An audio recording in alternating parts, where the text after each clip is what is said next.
साथियों, आज का जो हमारा ट्रेनिंग का जो टॉपिक है, जैसा कि आप बैनर में देख सकते हैं, इक्विपमेंट एंड मशीनरी सेफ्टी। मतलब है कि आपका जो मशीन है और उपकरण है ना हमारे साइड पे, वो क्या क्या है उस पर बात हम कर लेते हैं।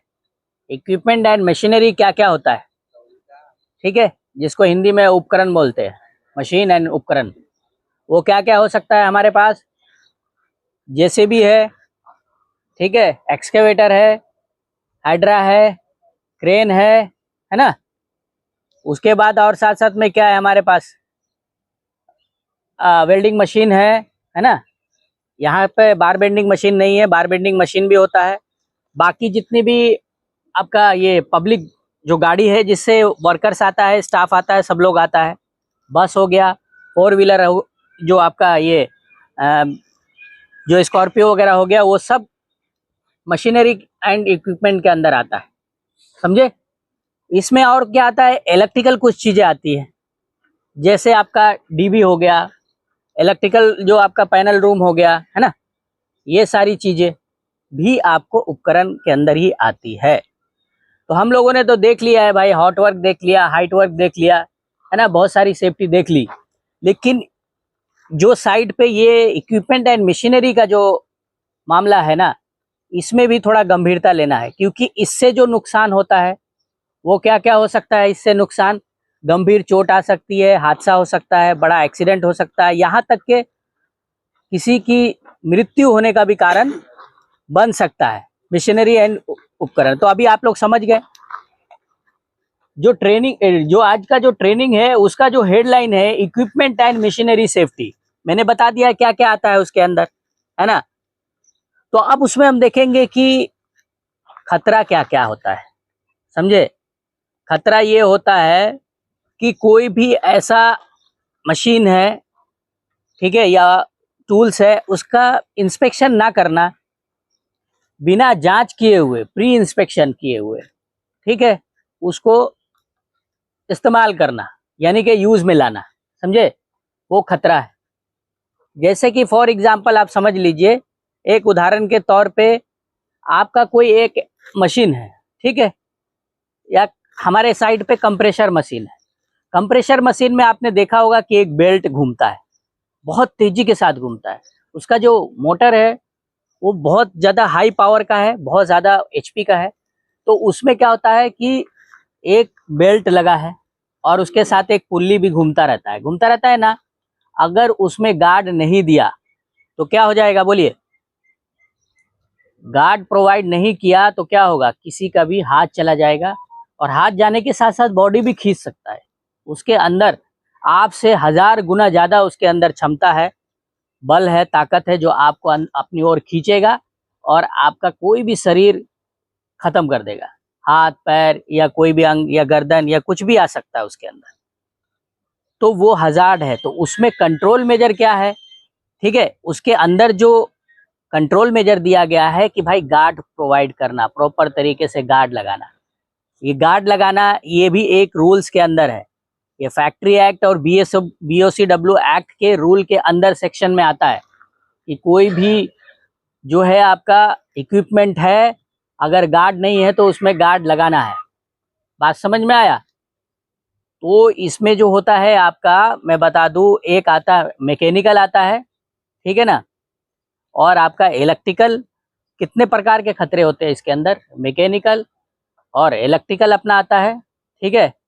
तो पहला मैकेनिकल की बात करें तो कोई भी ऐसी मशीन, जैसे मैंने बताया, किसी का हाथ आ जाना, कट जाना, फंस जाना।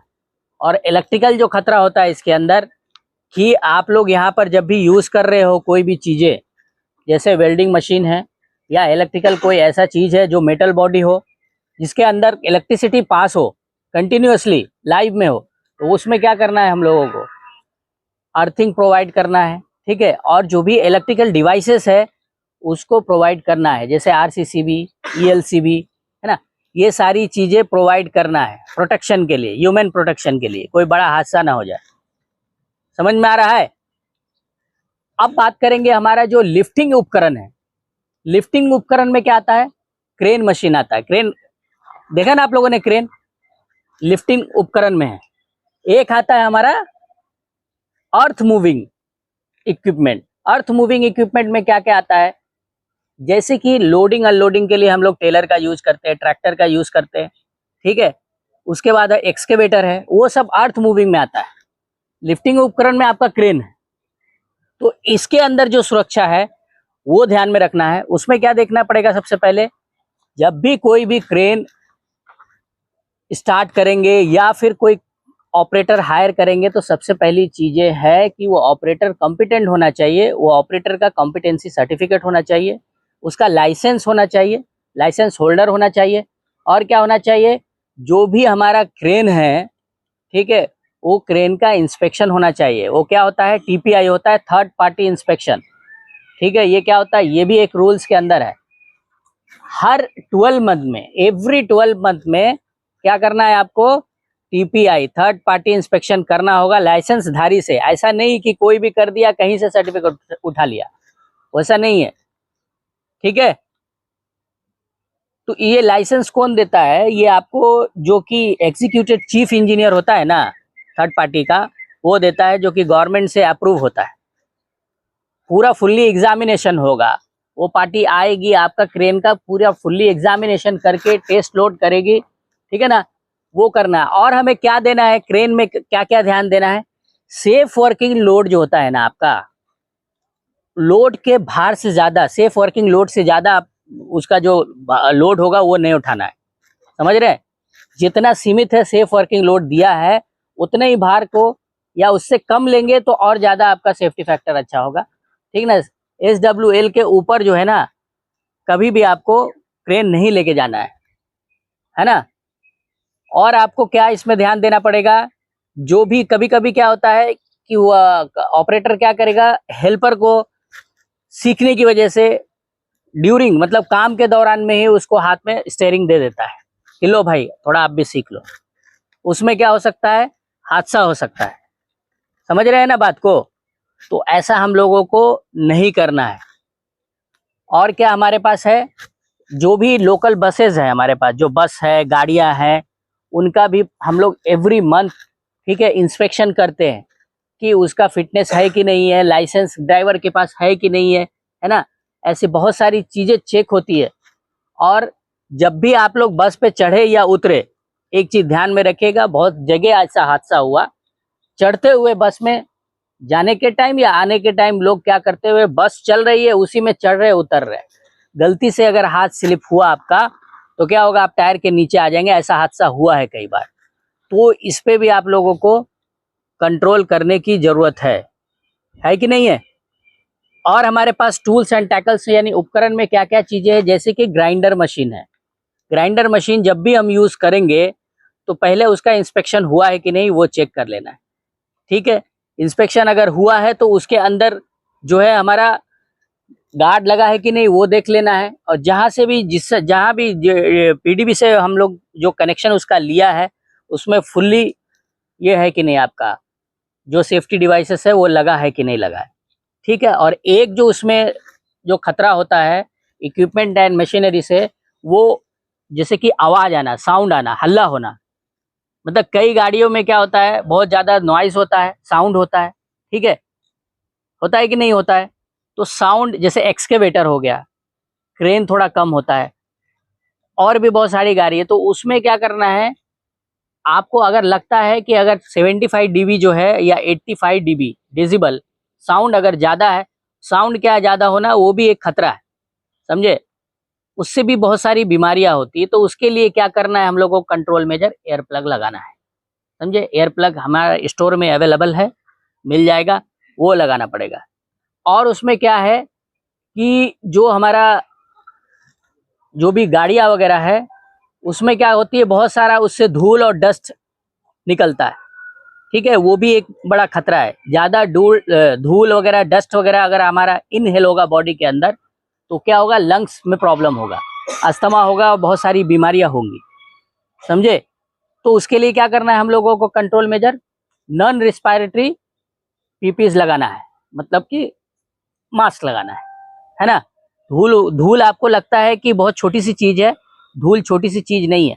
एक लंबे समय तक अगर आप अपने आप को कंट्रोल मेजर नहीं लोगे, डस्ट के साथ ही रहोगे कंटिन्यूअसली, कुछ ऐसा पार्टिकल है डस्ट का जो हम लोग आंखों से दिखता नहीं, इनविजिबल है। मतलब वो क्या होता है, हम आंखों से देख नहीं सकते बट हम कंटिन्यू बॉडी के अंदर लेते रहते हैं, समझ गए। जैसे कि आपका वेल्डिंग एक्टिविटी चल रहा है, ठीक है, वेल्डिंग एक्टिविटी में जो निकलता हुआ डस्ट फ्यूम्स, वो हमारे हेल्थ के लिए क्या है, बहुत ही डेंजरस है। तो दो टाइप का जो मैंने बता रहा हूँ आपको, पीपी जो मास्क होता है वो आपका रेस्पिरेटरी, नॉन रेस्पिरेटरी सिस्टम, यानी कि जो धुआं वगैरह है वो ऐसी चीजें हैं, गैस से जो निकलने वाली जो धुआं है, ये सारी चीजों को हम नॉन रेस्पिरेटरी सिस्टम से वो कंट्रोल करता है, उसको अंदर नहीं जाने देता है, समझ रहे हैं। तो ये सारी चीजें हैं, इन सभी चीजों को ध्यान में रखते हुए आप लोग क्या करिए, साइड पे रखिए, और जो भी गाड़ियां वगैरह आए या फिर आपका जो लगता है कोई गाड़ी आपका, और एक साइड के अंदर एक रूल है स्पीड लिमिट, यानी कि गाड़ी का जो भी है ना एक स्पीड लिमिट होना चाहिए। यानी कि अगर किसी भी साइड पे गैदरिंग ज़्यादा है, यानी कि मैन पावर ज़्यादा है, तो वहाँ क्या है, speed limit 10 kilometre per hour होना चाहिए। अगर मैन पावर कम है, ठीक है, तो वहाँ 20 तक चलता है।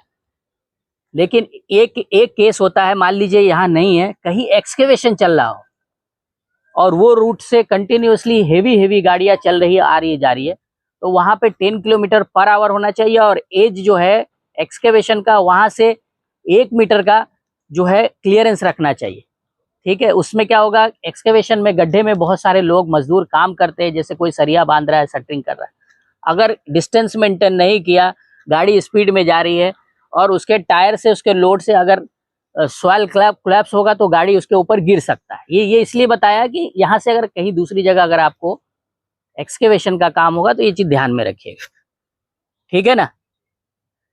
बाकी इतना ही है आज के लिए, चलिए, थैंक यू, धन्यवाद।